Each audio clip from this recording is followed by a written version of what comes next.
மூன்றாவது நன்றி, ஒரு கொடுத்த அன்னைக்கு நன்றி. அவர்கள் நம்மோடு இருந்தாலும் ஆத்மாவாக இருந்தாலும் மனதார 3 முறை நன்றி நன்றி நன்றி. இன்றைக்கி ஸ்பெஷலான நன்றியுணர்வு தியானம் யாருக்கு அப்படின்னா, நம்ம கூட இருந்து நமக்கு நிறைய விஷயங்கள் செஞ்சு நம்ம நல்லா இருக்கணும்னு நினச்ச ஆத்மாக்களை பற்றி. ஆத்மாக்கள் என்பது உடல் அளவில் நம்மளோட இல்லாமல் இருக்கலாம், ஆனால் உணர்வு ரீதியாக நம்மளோட தான் இருக்காங்க.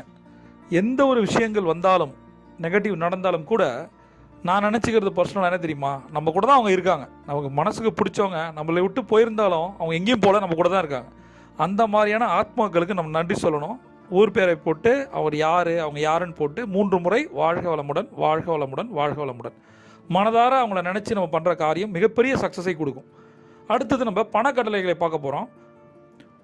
இந்த பணக்கட்டளைகளை 3 முறை சொல்லணும், 8 முறை எழுதணும். முதல் பணக்கட்டளை, நான் என் செல்வத்தின் தலைவன்.